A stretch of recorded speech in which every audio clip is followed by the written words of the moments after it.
Here we are. At nighttime. Look like Luke Skywalker in Return of the Jedi, where he's conflicted when Darth Vader's like, give yourself to the dark side. It's the only way to save your friends.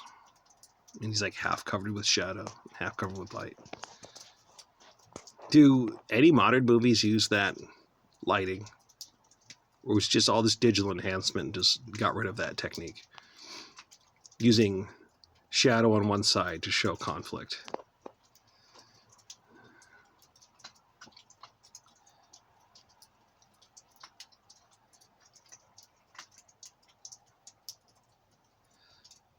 I worked crap jobs my whole life.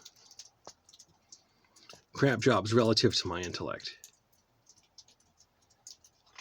You know, there were other intelligent people I went to school with. When they looked at the world and said, how do I make this world work for me?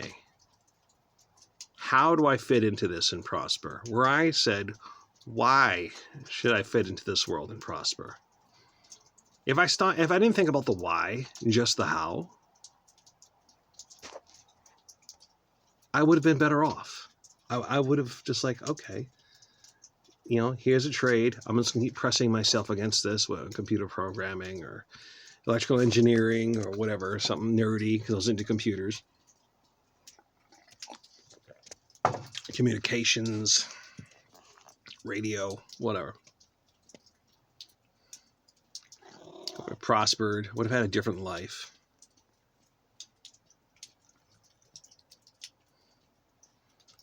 Wouldn't be struggling with money. Would have got, if I just asked how instead of why, I would have just did that and then got the 401k, the Roth IRA, whatever the retirement plan is, you know, with the employer. Sorry, that's the local stray who's rubbing on me. And I would have just, you know, done the average thing. Like, I know people in high school who weren't like really academically gifted, end up going to electrical engineering and graduating in electrical engineering. I had a friend in high school who fucked off the whole time and then like took college real serious after his freshman year. He was real serious, doubled down, tripled down on his studies. He looked at it and just said, how? He didn't say why.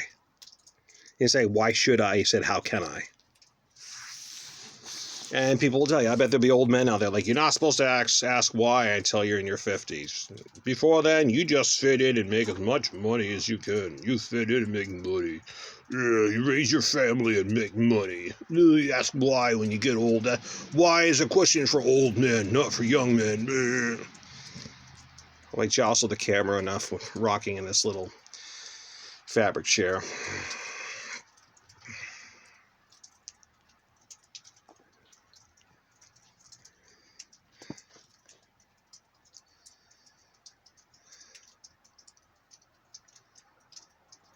Well, I asked why, right? You think about like the stock market. Let's talk about the stock market. You're buying and selling the same computer ledger entries over and over again. You're just speculating on the price, volatility. If you knew there was a volatile stock that was fairly predictable, then all you have to do is just pump it and dump it repeatedly to make your money.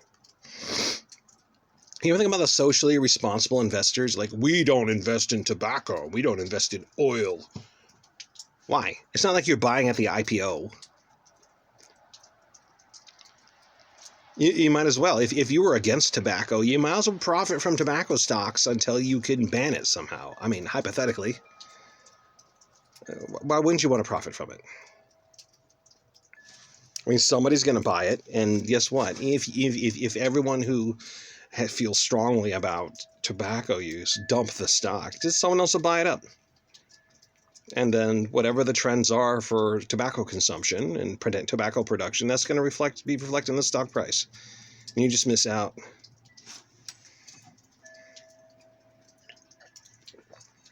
Right, they remember a few years back when they brought Ebola patients here to America. And they end up someone made some experimental treatment using some component found in the whatever tobacco plant to treat Ebola. And people have also talked about persons who had COVID. If you are smoking, you tend to do better against. Some people did better because they smoked than the people who didn't. Something about the binding of the nicotinoid receptors. Nicotinoid receptors. Oh my God, receptors. I don't understand the chemistry of it. It wouldn't surprise me, though. It wouldn't surprise me that all this anti-tobacco stuff is to eventually get rid of a potential treatment for some population thinning bug. What was I talking about anyways? Why and how? Yes, why? I mean, the stock market is just arbitrary. If nobody, imagine this. Imagine if nobody wanted to buy the stocks. Right, guess what? You might have an account with whatever, Philip Morris stock, okay? Let's keep with tobacco. That your grandfather owned that particular stock, and then he retired, he dumped it and sold it to someone else, and then whatever, someone that your father's age or your mother's age bought it. They got old, they dumped it, and then you bought it. It's the same stock. It's not even investment. You're just speculating on the price of an asset that gets passed down from person to person. As long as asset prices continue to go up faster than inflation, you win. But that's all it is. It's a speculative asset. It's not an investment. You're not creating wealth. You're accumulating money. Did you do any work to create that? No. You do really well in the stock market. It's not like you did really well manufacturing things people wanted. It's not like, hey, guess what? I'm a carpenter. I make tables. And I had a really good year making tables, so I made a bunch of money because I did a bunch of work. No, you speculated on an asset, on an electronic speculative asset. The only person who actually invested in tobacco was the person who bought the IPO. Right? That's where they accumulated the capital so they could buy more machinery or whatever and expand their operation. You can go beyond that, though. Like so much of this world, if you ask why, it falls apart.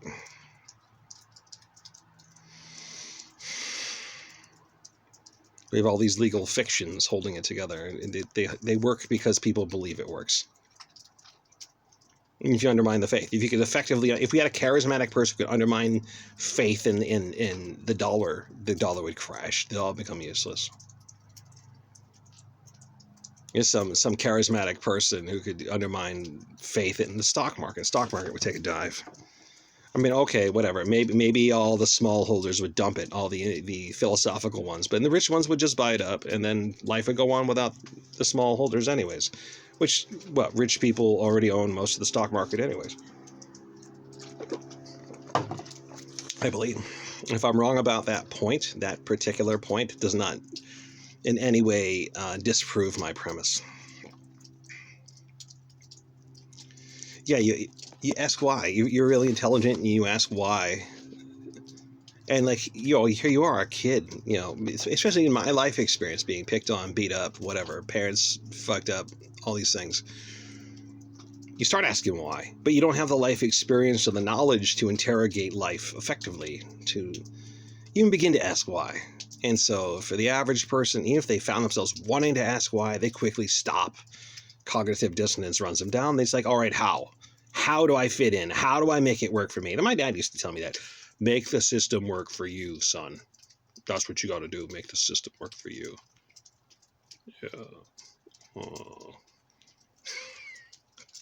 Which is fine. I can't blame him for his perspective. That's just where he came from. My father came from poverty. And he saw that if you want justice, you got to be rich. If you want opportunity, you got to be rich. So he set out to make as much money as he could. He never got rich, but, he did the best he could with what he had. And he endured long hours to just, have a tiniest fraction of that so he could have it. I get it. right? You look at the rich people, the whole Epstein class of people, right? They're rich, they're powerful. How many of them are going to go to jail? No one. But, you have your average, like, working class loser who commits similar crimes, and he gets caught and he goes to jail.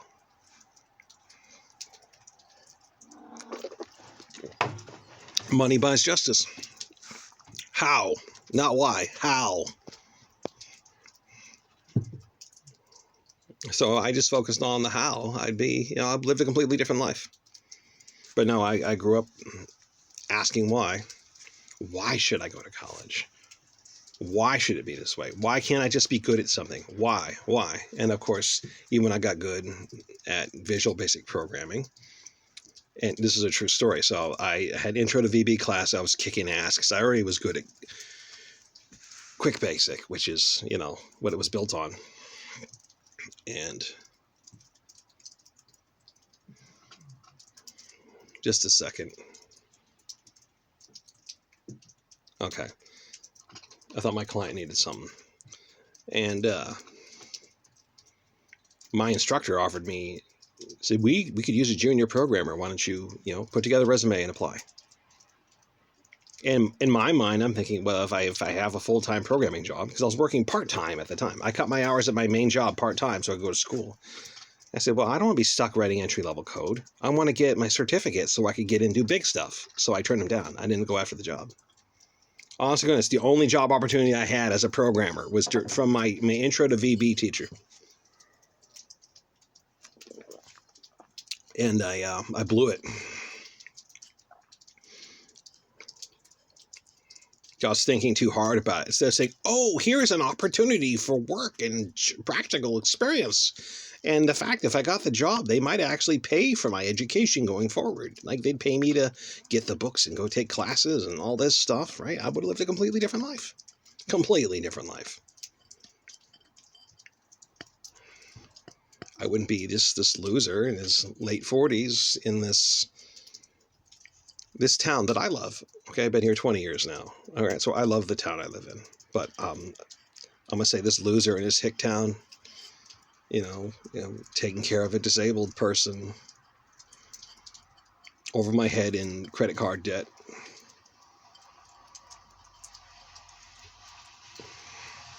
Recording videos on the porch. If I actually was successful, I've never got into YouTube. I just saw that Raymond was doing a good job. Raymond thought mine, so I decided, all right, punt, see if I can do it. Nope.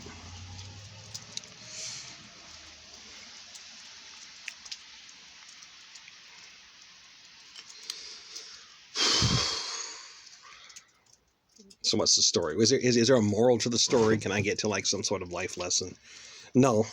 Some people, it's their nature to ask why, and it's good to ask why. You may not have the knowledge and the life experience to interrogate reality when you start asking why, but you should ask why. But if you ask why, be prepared to be miserable, because the people who ask how just fit in and try their best and tend to be successful at making it work, right? If someone has an IQ of 140 and says how, then they make it work. If you have an IQ of 140 and say why, you fucking end up broke.